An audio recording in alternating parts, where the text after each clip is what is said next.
In a remote valley cradled by jagged mountains, there lived a young man named Kyle. He was a restless soul, always chasing answers to questions he couldn't quite name.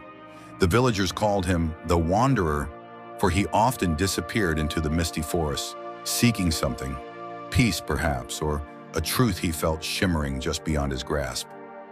One autumn evening, as the air grew crisp and the leaves turned amber, Kale heard a rumor.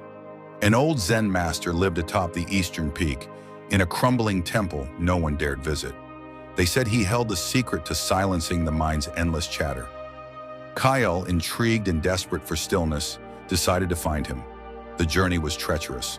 Fog cloaked the mountain paths, thick and disorienting, like a living thing that swallowed sound and sight. Kyle carried a small bamboo lantern, its flickering flame his only companion. Hours turned into days, and the higher he climbed, the denser the fog became. His legs ached, his stomach growled, and doubt gnawed at him. Had the villagers lied? Was there no master, no temple? Yet something, an instinct, a whisper, urged him onward. On the third night, exhausted and shivering, Kale stumbled upon a stone gate, half hidden by vines. Beyond it stood a temple, its wooden beams weathered and sagging, its roof patched with moss. The air was still, save for the faint drip of water somewhere in the shadows. Kyle's heart leapt. He had found it. Clutching his lantern, he stepped inside. The temple was empty, or so it seemed. Dust coated the floor, and a single statue of the Buddha sat at the far end, its serene face illuminated by a sliver of moonlight. Kale called out, "Hello? Is anyone here?" His voice echoed, unanswered. Disappointed, he slumped against a pillar, the lantern casting jittery shadows on the walls. He was about to leave when he heard it, a soft shuffle, like bare feet on stone. From the darkness emerged an old man, frail and bent, with eyes that sparkled like stars trapped in glass. His robes were tattered, his hands clasped around a gnarled staff. "Why are you here?" the old man asked, his voice calm yet piercing. Kyle scrambled to his feet. "Are you the Zen Master? I've come to learn, to find peace. My mind won't stop. It's a storm I can't escape." The master studied him, then gestured to the floor. "Sit." Kyle obeyed, setting his lantern between them. The old man sat too, cross-legged, and for a long moment he said nothing. The silence stretched, heavy and expectant, until Kyle couldn't bear it. "Well," Kyle blurted, "will you teach me?" The master tilted his head. "What is that in your hand?" Kyle frowned. "My lantern. I needed it to find you in the fog. And now that you're here, it lights the room," Kyle said, unsure. The master nodded. "Good. Hold it high." Puzzled, Kyle raised the lantern above his head. The flame danced, casting a warm glow across the temple.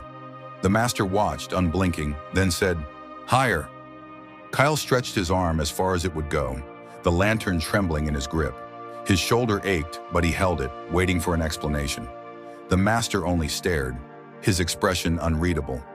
Minutes passed, 5, then 10. Kyle's arm began to shake, sweat beading on his brow. Finally he snapped, "Why am I doing this? What does this have to do with peace?" The master smiled faintly. "Why are you angry?" "I'm not angry," Kyle shouted, then caught himself. He was angry, frustrated, confused.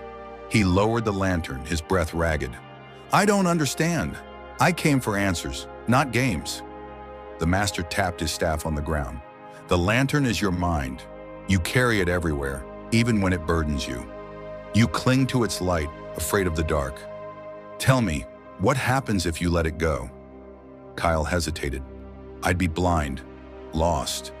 "Try it," the master said.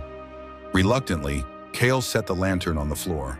The flame flickered, then steadied, its light softer now, less frantic. The temple felt different, quieter somehow. The shadows didn't loom as they had before. Kyle looked at the master, who nodded approvingly. "Better," the old man said, "but not enough. Put it out." Kyle's eyes widened. "Out? But then I'll see nothing." "Exactly," the master replied. "Do it." With a mix of fear and curiosity, Kale leaned forward and blew out the flame. Darkness rushed in, thick and absolute. His heart raced. He couldn't see the master, the Buddha statue, or even his own hands. Panic clawed at him, but he forced himself to breathe, to listen. Slowly, sounds emerged. The drip of water, the rustle of leaves outside, the faint creak of the temple settling. His eyes adjusted, and dim shapes took form, outlined by the faintest trace of moonlight. The master's voice cut through the stillness. "What do you see?" Kyle swallowed. "Not much. Shadows, the outline of things." "And your mind?" Kale paused. The storm he'd carried up the mountain, the churning thoughts, the restless questions, had quieted.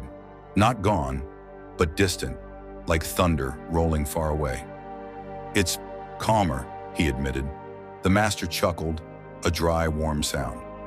"The lantern lit your path, but it also blinded you. You saw only what it showed, not what was. The fog, the dark, they are not enemies. They are teachers. Let go of the light you cling to, and you'll find what's already there." Cal sat with those words, turning them over in his mind. They felt like a riddle, yet beneath them lay a truth he couldn't deny. For the first time in years, he felt a flicker of peace. Not forced, not fleeting, but real. He wanted to ask more, to dig deeper, but the master rose, leaning on his staff.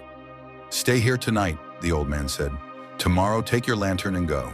Use it when you must, but don't fear the fog."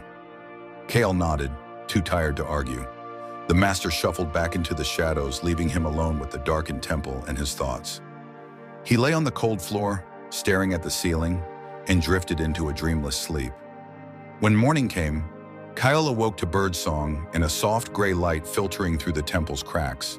The master was gone, no trace of him, no footprints in the dust. Had he been real?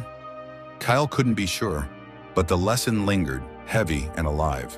He picked up his lantern, its wick cold, and stepped outside. The fog had lifted, revealing the valley below in all its jagged, imperfect beauty. As he descended the mountain, Kale didn't light the lantern. He carried it loosely, letting the daylight guide him. The storm in his mind hadn't vanished, but it no longer ruled him. He smiled, feeling the weight of the lantern, and his questions grow lighter with each step. Back in the village, they asked what he'd found. "A master? A secret?" Cal only shook his head and said, "A dark room and an empty flame." They laughed, thinking him mad, but he didn't mind. The fog had taught him what no words could. Peace wasn't a prize to chase, but a stillness to uncover, one breath at a time.